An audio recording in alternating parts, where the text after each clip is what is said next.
Magandang araw! Katulad ng nabanggit ko noong nakaraan nating pagkikita, magsisend na lamang ako ng 2 video para sa 2 natitirang paksa na kasama rin sa inyong magiging final exam.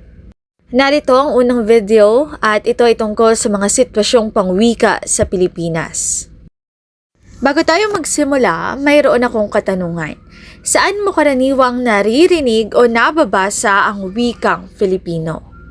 Maaari mong ilagay sa comment section ang iyong kasagutan.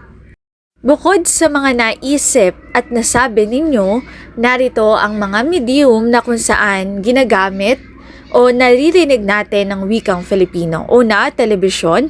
Ang telebisyon ay isang uri ng media na nakatutulong sa pagpapalaganap ng wikang pambansa sapagkat karaniwang wikang Filipino ang ginagamit dito. Halimbawa sa mga teleserye, balita at iba pa. Isang telebisyon sa may pinakamalaking ambag sa pagpapaunlad ng wikang Filipino dahil nga wikang Filipino ang ginagamit na wika sa mga teleserye, balita at iba pa. Ito ay dahil na rin tayo mga Pilipino ay nahuhumaling sa pagsubaybay sa mga teleseryeng napapanood natin sa ating telebisyon. Sa panahon ngayon, ang ilang mga teleserye na talaga namang sikat na sikat ay ang Batang Quiapo, ang Probinsyano, gayon din ang Encantadia. Ang sumunod naman ay ang radyo. Ang radyo ay isa ring uri ng tanyag na media na nakatutulong sa pagpapalaganap ng pambansang wika na Filipino sapagkat halos lahat ng istasyon ay wikang Filipino ang gamit. Kung mapapansin, pa AM amplitude modulation o FM frequency modulation ng estasyon ay karaniwang wikang Filipino ang gamit. Bihira lamang ang nakikinig sa mga istasyon na Ingles ang gamit. Ang radyo ay nahati sa 2, AM at FM. Sa AM, kadalasan mga balita na nasa wikang Ingles. Sa FM naman, mayroon ding mga balita, mayroon ding mga segment, pero mas marami ang wikang Filipino. Kasabay ng telebisyon, isa rin ang radyo sa malaking ambag sa wikang Filipino para mapaunlad ito. Yun nga lang sa pagbabago ng mundo, isa rin ang radyo sa mga unti-unti nang nawawala dahil nagkakaroon na nga ng cellphone, nagkakaroon na ng TV, nagkakaroon na ng social media. Ang sumunod naman ay dyaryo. Ang dyaryo ay nahati sa 2 kategorya, ang tabloid at broadsheet. Sa tingin mo, ano ang pinagkaiba ng tabloid at broadsheet? Maaari mong ilagay sa comment section ang iyong kasagutan. Kapag sinabi nating tabloid, ang tabloid ay isang uri ng dyaryo na gumagamit ng wikang Filipino at maaaring maglaman ng iba't ibang variety ng wika. Ito rin ang karaniwang binabasa ng mga normal na Pilipino. Tandaan na kapag sinabi nating tabloid, ang wikang ginagamit dito ay wikang Filipino. Ito rin yung binabasa ng mga normal na mamamayan. Kadalasan, ito yung makikita natin sa palengke na kapag minapadaan, tumitingin sa dyaryo tapos binabasa. Kung papansin dito sa cover ng dyaryo na nasa halimbawa, nasa larawan, makikita na informal na wika ang ginagamit o informal na wika ang ginamit. Kung nakarating ka sa bahaging ito, mag-message ka sa ritual account ko ng Dilaw na Puso. Ulit, kung nakarating ka sa bahaging ito, mag-message ka sa ritual account ko ng Dilaw na Puso. Para naman sa broadsheet, kapag sinabi nating broadsheet, ang broadsheet ay isang uri ng dyaryo na gumagamit ng wikang Ingles at karaniwang ginagamit o binabasa ng mga profesional. Formal at matatas ang mga salitang ginagamit dito. Muli, kapag sinabi nating tabloid, wikang Filipino. Kapag naman broadsheet, wikang Ingles. Kapag broadsheet, ito naman ay kadalasan na may mga mambabasa na professional dahil nga wikang Ingles ang ginagamit dito. Kung pagkukumparahin din ng size, mas malaki ang broadsheet kesa sa tabloid. Panghuli, pelikula. Sa panahon ngayon, laganap na ang iba't ibang uri ng pelikula. Hindi may tatanggi na sa kasalukuyan ay mas tinatangkilik na ng mga Pilipino ang likha ng mga dayuhan. Isa ang panonood ng pelikula sa mga naging libangan natin para pampalipas oras. Narito ang iba't ibang uri ng pelikula, K-drama, C-drama, Hollywood, Bollywood at pelikulang Pilipino. K-drama mula sa Korea, C-drama mula sa China, Hollywood mula sa Amerika, Bollywood mula sa India at pelikulang Pilipino mula naman sa Pilipinas. Ngayon, may nakikita kang larawan sa video. Ano ang pamagat ng pelikulang ito? Mahusay, tama ang iyong kasagutan. Para naman sa ikalawang larawan, muli ano ang pamagat ng pelikulang ito? Magaling, tama ang iyong kasagutan. Para naman sa panghuling pelikula, ano naman ang pamagat nito? Tumpak, tama ang iyong kasagutan. Kapag sinabi nating kulturang popular, ito ay nangangahulugang nauuso o sumisikat. Ang wika ay buhay kung kaya't hindi napipigilan ang pag-unlad o paglago nito. Sa bawat panahon ay mayroong nauuso o sumisikat na paggamit nito. Halimbawa, kapag sinabi nating kulturang popular, ito yung mga trending. Sa panahon ngayon, ano ba yung mga trending? Diba, uso ngayon yung TikTok, uso yung Roblox. Ano pa ba? Maaari mong i-komento sa comment section ng iyong kasagutan. Ngayon naman, pag-uusapan natin ang larangan ng text. Ang sitwasyon ng wika sa text ay tunay na nakababahala sapagkat karaniwan tayong nagiging informal sa paggamit nito na nagdudulot ng pagkalito sa paggawa ng formal na sulatin. Ano-ano ba yung nangyayari sa larangan ng text? Una, pagpapaikli ng mga salita.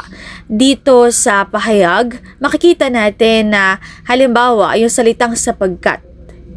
Kung babaybayin natin ang sapagkat, dapat ito ay S, A, P, A, G, K, A, T.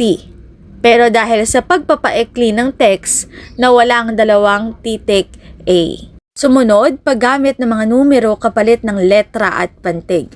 Halimbawa, ang salitang tunay. Kung babaybayin natin ang salitang tunay, ito ay T, U, N, A, Y. Pero dahil nakasanayan na natin na palitan ang titik ng numero, naging number 2 at 9 na lamang. Sumunod na halimbawa ang salitang nito. Kung babaybayin natin ang salitang nito, dapat N, I, T, O.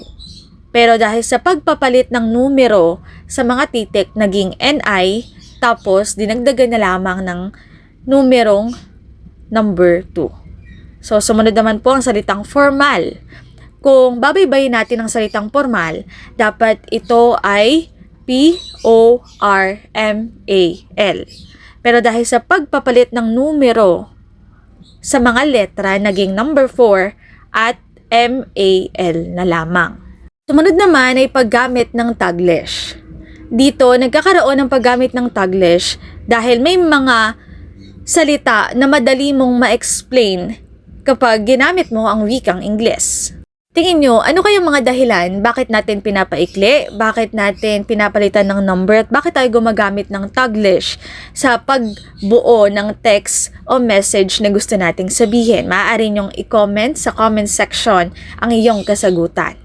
Kung susuriin, malaki ang epekto ng sitwasyon ng wika sa text sa pagsulat natin ng mga formal na sulatin. Dahil nga nasasanay tayo na pinaiikli natin ang mga salita, gumagamit tayo ng number kapalit ng letter, at paggamit ng Taglish, unti-unti, napapababa nito yung kalidad ng mga nasusulat na akademikong sulatin. Tandaan na kapag formal, dapat hindi pinaiikli ang salita. Dapat kung tunay ang gusto mong sabihin, babaybayin mo ito sa mga titik na T, U, N, A, at Y. Sumunod naman ay sa larangan ng social media. Para sa karamihan, ang social media ay isang malaking tulong sapagkat mas nasasabi na nila ang kanilang mensahe ng walang limitasyon at mas madali ng pagkalap ng impormasyon. Dahil sa globalisasyon, nagiging malaki na ang bahagi ng social media sa buhay ng tao. Maraming positibong epekto pero hindi natin makakaila na marami ring negatibong epekto ang paggamit ng social media. Tama na dahil sa social media, nagkakaroon tayo ng koneksyon sa mga tao kahit na malayo sa atin yung taong kausap natin. Yun nga lang, dahil din sobra yung paggamit ng social media, nagkakaroon na ng ilang negatibong epekto, halimbawa na lamang ng pambubulas na maaring maranasan ng mga tao kahit na ang kausap nila ay nasa malayo dahil nga sa social media nagiging madali ang pagbibigay ng mensahe. Kung pag-uusapan ng sitwasyong pangwika, karaniwang Ingles o kaya naman ay Taglish ang ginagamit dito. Gayon pa man, may mga website pa rin na gumagamit ng wikang Filipino kung ito ay mula sa pamahalaan, diksyonaryong Filipino, panitikang Filipino at marami pang iba. Wikang Ingles ang kadalasang ginagamit sa social media. Nakalulungkot kasi nagiging basihan ng ilan ang wikang Ingles para masabing matalino, mayaman, marunong ang isang tao sa social media. Kung papansinin, kapag nakitang English yung caption sa profile picture, mas maraming likes, mas maraming comment. Kumpara kapag Filipino yung caption sa profile picture. Kung nakadating ka sa bahaging ito ng video, mag-message ka sa ritual account ko ng kulay ube na puso. Muli, kung nakadating ka sa bahaging ito ng video, mag-message ka sa ritual account ko ng kulay ube na puso. Sa pag-message mo na ito, maaaring magkaroon ka ng additional points sa ating maikling pagsusulit. Ngayon naman, pag-uusapan natin ang larangan ng kalakalan. Madalas gamitin ng wikang Ingles sa kalakalan ng mga malalaking kumpanya sapagkat karaniwang dayuhan ng mga investors nito. Ito ay karaniwang maririnig o makikita sa kanilang boardroom, memo, press release at websites. Kapag malalaking sektor tulad ng mga malalaking negosyo at malalaking kumpanya, tandaan na wikang Ingles yung ginagamit. Ito ay marahil, kailangan nating makipag-usap, kailangan makipag-ugnayan sa iba't ibang lahi. Diba? Kung babalikan natin yung napag-aralan natin ng Aralin 2, sinabi natin na ang lingua franca sa buong mundo ay wikang Ingles. Ibig sabihin kahit na iba't iba yung lahi ng kausap mo, magkakaintindihan kayo. Basta ginamit mo yung wikang Ingles.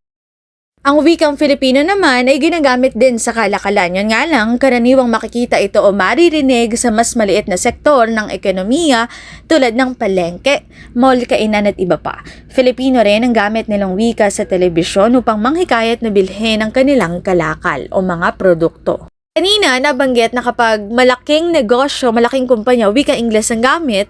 Ngayon naman, kapag naman mas maliliit na sektor tulad ng palengke, mall at kainan, Filipino ang ginagamit na wika. Halimbawa, sa mall, Filipino yung nagtitinda, Filipino rin naman yung bumibili, kung kaya't Filipino yung ginagamit na wika. Sa palengke, Filipino yung nagtitinda, Filipino din yung wikang ginagamit. Kasi Filipino rin naman yung bumibili. Isipin mo kung mag-i-English ka sa palengke, tingin mo angkop ba yun? Diba? Mas magkakaintindihan kayo kung Filipino yung gagamiting wika. Para naman sa larangan ng pamahalaan, ayon sa Article 14, Section 6 ng 1987 Constitution, Filipino ang pambansang wika ng Pilipinas. Ito ay ginagamit lalo na sa mahalagang kaganapan sa pamahalaan. Wikang Ingles at Filipino naman ang mga opisyal na wika ng bansang Pilipinas kung kaya't parehas itong umiiral sa pamahalaan. Ayon naman ito sa Article 14, Section 7 ng 1987 Constitution, ang opisyal na wika ng Pilipinas ay Ingles at Filipino hanggat walang humahalili dito, ito ang mananatiling opisyal na wika. Ang panghuli naman ay larangan ng edukasyon. Dito pumapasok yung Bilingual Education Policy na ipinatupad ng 1987. Wikang Ingles at Filipino ang gagamitin bilang wikang panturo sa lahat ng paaralan sa Pilipinas. Kasama ng Bilingual Education Policy, mayroon ding Mother Tongue-based Multilingual Education Policy sa larangan ng edukasyon. Ito naman ay ipinatupad noong 2009. Sinasaad dito na ang wikang katutubo ng bawat lugar sa bansa ang siyang gagamitin na wikang panturo mula kinder hanggang sa ikatlong baitang. Halimbawa, kung ang bata ay nakatira sa Pampanga at ang kanyang wikang katutubo ay Kapampangan, simula kinder hanggang grade 3, wikang Kapampangan lang yung gagamitin. Pagdating niya ng grade 4, doon pa lang ipapakilala sa kanyang wikang Ingles at ang wikang Filipino. Kung nakarating ka sa bahaging ito ng video, mag-message ka sa group chat ng section ninyo sa Komunikasyon at Pananaliksik sa Wika at Kulturang Filipino ng 2 puso. Isang kulay dilaw at isang kulay ube. Ito ay bilang patunay na natapos mo ang video at magkakaroon ka ng additional points para sa darating nating maikling pagsusulit sa pagkikita natin. Muli, ang wikang Filipino ay mapagpalaya, atin natin itong gamitin, mahalin at mas paunlarin. Dito na nagtatapos, sana ay marami kang natutuhan. Paalam at salamat sa iyong panonood at pakikinig.